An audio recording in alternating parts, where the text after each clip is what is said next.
दोस्तों, theatre release फिल्मों की भीड़ में लोग इतने ज़्यादा उलझे हैं कि ओटीटी पर किसने दमदार वापसी की है उस पर ज़्यादातर लोगों की नज़र ही नहीं गई। वही क्रिएटर जिनका रिकॉर्ड वेब सीरीज की दुनिया में आज तक लगभग परफेक्ट रहा है, नीरज पांडे। उनका खास फॉर्मूला बड़े पर्दे पर जितना असर दिखाता है उससे कहीं ज़्यादा ताकत ओटीटी प्लेटफॉर्म पर नजर आती है। इस बार उनके साथ जुड़ा एक ऐसा चेहरा जिसके लिए खुद इंडस्ट्री के बड़े नाम कह चुके हैं कि टैलेंट के मामले में वो अकेला भारी है, इमरान हाशमी। नेटफ्लिक्स पर हाल ही में आई उनकी नई सीरीज तस्करी कुल 7 एपिसोड की, लेकिन हर एपिसोड इंडियन कंटेंट का लेवल ऊपर उठाता है। जब कोई व्यक्ति विदेश से कीमती सामान लाकर टैक्स बचाने के लिए गैर कानूनी तरीके का सहारा लेता है तो उसे स्मगलिंग कहा जाता है, यानी हिंदी में तस्करी।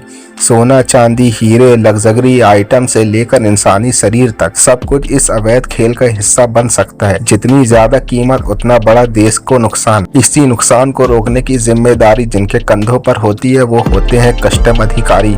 शो में इमरान हाशमी ऐसे ही एक ईमानदार कस्टम ऑफिसर की भूमिका निभा रहे हैं जो महाराष्ट्र की धरती पर तस्करी की जड़ें उखाड़ने के लिए पूरी तरह तैयार हैं। सिस्टम से लड़ता हुआ बिना डरे बिना झुके, इनका हथियार सिर्फ बंदूक नहीं दिमाग भी है। लेकिन नीरज पांडे की कहानी तब तक अधूरी है जब तक सामने उतना ही दमदार विलन न हो। और यहाँ एंट्री होती है शरद केलकर की, जो बड़ा चौधरी बनकर तस्करी के ऐसे ऐसे तरीके दिखाते हैं जो पहले शायद ही देखे होंगे। टायर बैग, तार, ताबूत और यहाँ तक कि इंसानी शरीर, हर जगह से निकलता है गैर कानूनी माल। चौधरी जैसे किरदार ईमानदार ऑफिसरों के लिए सबसे बड़ा खतरा होते हैं।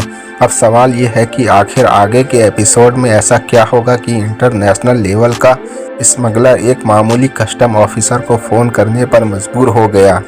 यही चोर पुलिस का खेल इस सीरीज की जान है, जहां हर मोड़ पर नया ट्विस्ट इंतजार करता है। यह शो फुल एक्शन या खून खराबे पर नहीं टिका है। करीब 90% कहानी दिमागी चालों, प्लानिंग और सस्पेंस से चलती है। सबसे बड़ा ट्विस्ट यह है कि ईमानदार और बेईमान दोनों टीमों में एक एक गद्दार छुपा हुआ है। वो कौन है, यही सवाल शो को आखिर तक बांधे रखता है। कास्टिंग इस सीरीज की बड़ी ताकत है। नए चेहरे, नए किरदार, आप अंदाजा भी नहीं लगा पाते कि कौन हीरो है और कौन विलन।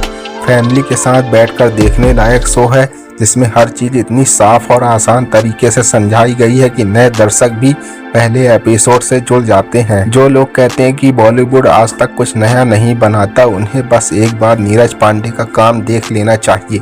नेटफ्लिक्स पर तस्करी शुरू करें, एक मजबूत कहानी, शानदार एक्टिंग और शानदार प्रेजेंटेशन मिलेगी। कमजोरियां भी हैं। शरद केलकर का किरदार और ज्यादा गहराई मांगता था और क्लाइमैक्स थोड़ा जल्दी समेट दिया गया, लेकिन इसके बावजूद यह एक अलग, नया और दमदार शो है। फैमिली के साथ जरूर देखें और अगर एंटरटेनमेंट मिला तो एक छोटा सा थैंक यू बोलना मत भूलना। मिलते हैं अगली वीडियो में, तब तक के लिए बाय बाय।